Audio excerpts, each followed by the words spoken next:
ओम श्री गुरुदेव दत्त. श्री स्वामी समर्थ. नमस्कार मित्रांनो, आपण बघत आहोत संपूर्ण शिव महापुराण आणि त्यामध्ये आपण बघत आहोत कुमारखंड. मागील भागामध्ये आपण बघितलं, शिव आणि पार्वती हे दोघेही श्री गणेश आणि कार्तिकेयांपुढे अट ठेवतात की जो कोणी आधी पृथ्वी प्रदक्षिणा पूर्ण करेल त्याचा विवाह हा आधी केला जाईल. त्यानुसार श्री गणेश हा आई वडिलांना म्हणजे शिव आणि पार्वती यांना प्रदक्षिणा घालून आपली पृथ्वी प्रदक्षिणा पूर्ण करतो आणि त्याचा विवाह आधी करण्याचे शिव पार्वती सांगतात. आता पुढे काय होणार हे आपण बघणार आहोत. त्यासाठी व्हिडिओ शेवटपर्यंत नक्की बघा.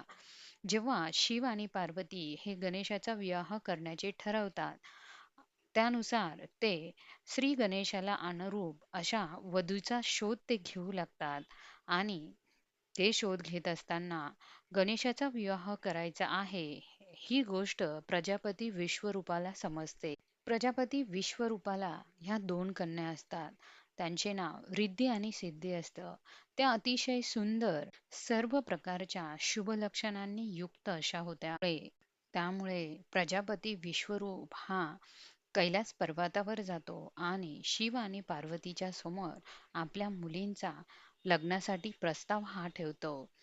जेव्हा विश्वरूप प्रस्ताव ठेवतो, तो प्रस्ताव शिव आणि पार्वती देखील मान्य करतात आणि गणेशाचा रिद्धी आणि बुद्धी यांच्या दोघींसोबत विवाह ठरवण्यात येतो आणि नंतर त्यांचा विवाह देखील अतिशय आनंदाने हा साजरा करण्यात येतो. अशा या मंगल प्रसंगी गणेशाला सर्वजण शुभ आशीर्वाद देतात. शिव-पार्वतीने आलेल्या सर्व लोकांचा यथोचित मान सन्मान देखील ते करतात आणि गणेशाचा विवाह सोहळा हा अतिशय आनंदाने पार पडतो. जेव्हा कार्तिकेय हा पृथ्वी प्रदक्षिणा करून तो कैलासाकडे निघतो, त्यावेळी नारद त्याला तिथे गाठतो आणि घडलेली सर्व हकीकत तो कार्तिकेयाला सांगतो. त्याला क्षेम आणि लाभ हे दोन पुत्र झाले. नारद कार्तिकेयाला सांगतो की मला शिव पार्वतीचे हे वागणे अजिबात योग्य वाटले नाही. त्यानंतर कार्तिकेय हा कैलास पर्वतावर जातो. शिव पार्वतीला आदराने नमस्कार करतो आणि त्यानंतर तो काहीही न बोलता क्रौच पर्वतावर जाण्यासाठी निघतो. त्यावेळी शिव पार्वती त्याला अडवण्याचा आणि त्यांच्यासोबत राहण्याचा आग्रह करतात. परंतु कार्तिकेय मात्र काही ऐकत नाही आणि त्यांचे प्रयत्न देखील यशस्वी होत नाही. तेव्हापासून ते आत्तापर्यंत कार्तिकेय हा त्याच पर्वतावर वास्तव्य करून आहे.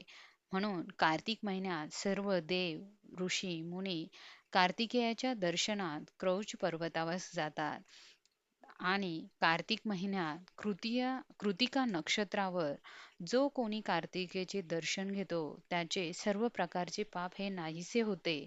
त्याला सर्व इच्छित फळ देखील प्राप्त होते. कार्तिकेय हा क्रौच पर्वतावर निघून गेल्यानंतर शिव पार्वतीला कार्तिकेयची खूप दया येते आणि ते क्रौच पर्वतावर मल्लिका अर्जुन ज्योतिर्लिंगाच्या रूपाने तेथे वास करू लागतात. त्यामुळे संपूर्ण शिवमहापुराणातील जो कोणी हे आख्यान जो कोणी परम श्रद्धेने वाचतो त्याचे सर्व प्रकारचे दुःख हे नाहीसे होते आणि त्याचे जीवन हे आनंदमय होते. मित्रांनो, यापुढे आपण पाचवा खंड बघणार आहोत, तो म्हणजे युद्धखंड.